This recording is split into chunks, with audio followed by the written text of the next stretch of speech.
nouvelle crise financière est possible et une fois de plus, cette crise prendra son origine dans le monde bancaire dans un ouvrage qui est paru un peu plus tôt cette année. L'économiste François Morin explique combien la concentration des pouvoirs entre les mains de quelques banques sur la planète peut nous conduire à un cataclysme économique. L'hydre mondial, l'oligopole bancaire, pour illustrer ce mal qu'on tente d'éradiquer mais qui se renouvelle sans cesse, est publié chez Lux Éditeur. Avec nous, l'auteur, professeur, économiste François Morin, de passage à Montréal. Bonsoir, M. Morin.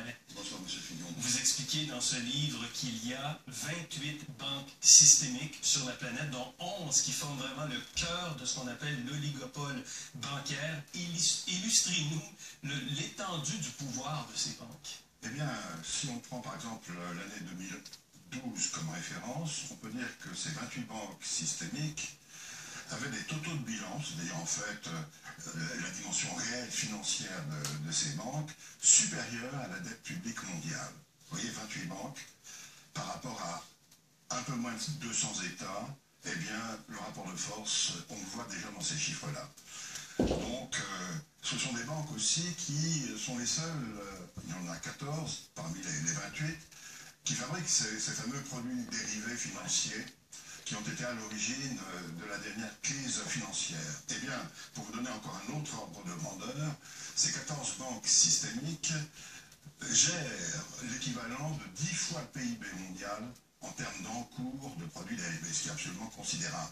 Et ces chiffres n'existaient absolument pas au début des années 80. C'est parce que la sphère financière s'est libéralisée progressivement, qu'il y a eu des risques sur les taux de change et sur les taux d'intérêt, que ces produits financiers, finalement, ont été créés, et ces produits financiers ont été à l'origine de toutes les crises systémiques qui se sont développées depuis le milieu des années 95. Et quand vous parlez de la libéralisation, les problèmes que vous identifiez, c'est que les pays n'ont plus le contrôle véritable de leur monnaie sur les taux d'intérêt, sur les taux de change. Il y a des scandales également de manipulation de ces taux par les banques qui se multiplient.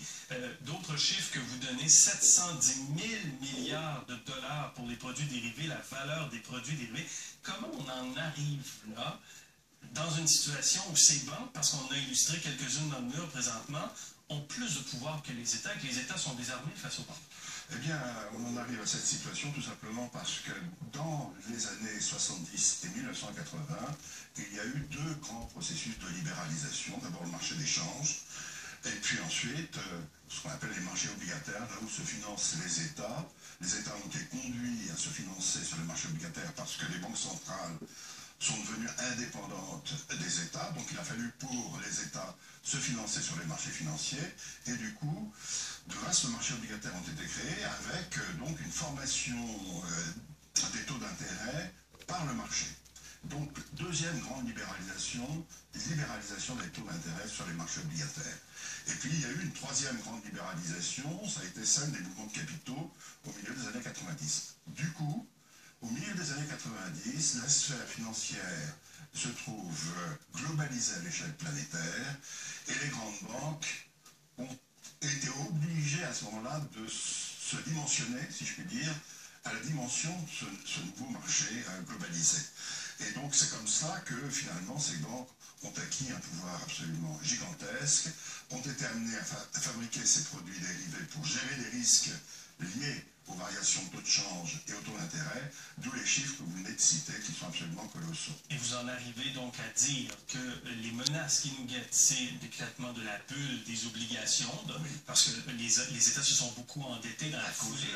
À cause de la crise financière de 2007-2008. Alors tout ça, ça pourrait éclater. Une bulle d'action également, avec beaucoup de liquidités qui ont été injectées par les banques centrales. Absolument. La faillite d'une banque systémique ou une course au retrait dans les banques, si les gens devaient prendre panique, dans quelle mesure ces risques-là existent? Comment vous les qualifiez en ce moment-là? Eh bien, je crois que les conditions sont en effet remplies aujourd'hui pour qu'une telle catastrophe puisse survenir. Bien sûr, on ne peut pas dire à quel moment, ça c'est absolument impossible, mais toutes les conditions sont en effet réunies. Nous avons une bulle des dettes publiques qui est absolument gigantesque, puisque les dettes par rapport au PIB n'arrête pas d'augmenter, le rapport dette sur PIB depuis 2007 dans tous les pays développés n'arrête pas de progresser. Donc il y a un moment où les arbres, vous savez, n'atteignent pas le ciel. Donc nous avons une première grande bulle qui menace d'éclater parce que le surendettement des États est complètement manifeste. Et puis une deuxième bulle, vous l'avez signalé, une bulle action qui a été générée par les liquidités absolument énormes que les banques centrales ont été amenées à injecter dans les marchés financiers auprès des banques en rachetant notamment des titres financiers. Donc une correction pourrait arriver. Il ne nous reste pas énormément de temps, mais je veux vous entendre sur la solution que vous proposez. Vous ne parlez pas de monnaie unique comme une monnaie comme l'euro, mais une monnaie commune. Une monnaie commune, fixée. Oui. Fixée. C'était la grande idée de Keynes en 1944. Que vous revenez aujourd'hui.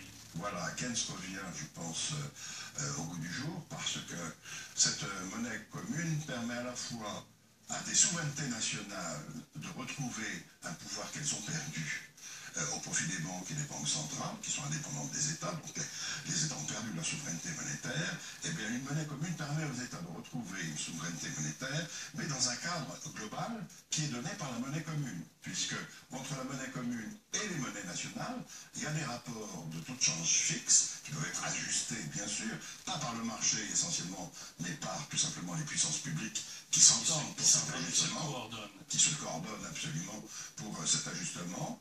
Et donc, de cette façon-là, on règle à la fois la dimension internationale qui est nécessaire et les dimensions nationales. Réalistement, pensez-vous qu'il y a une ouverture à ça? Écoutez, pendant les réunions du G20 qui se sont succédées au moment de la crise, à plusieurs reprises, certains États, l'Inde, le Brésil, l'Union soviétique, la Chine, même la France, ont demandé une réforme du système monétaire international. Mais à chaque fois, les États-Unis nous ont expliqué que cette réforme n'était pas du tout à l'ordre du jour, tout simplement parce qu'il existe déjà une monnaie internationale, qui est le dollar américain. Qui est le dollar américain. Et donc, on ne veut pas que ça change du côté des États-Unis. La suite est vraiment dans votre livre, M. Morin, L'hydre mondial, l'oligopole bancaire, très intéressant. Je tiens à vous dire qu'il y a quelques années, vous avez publié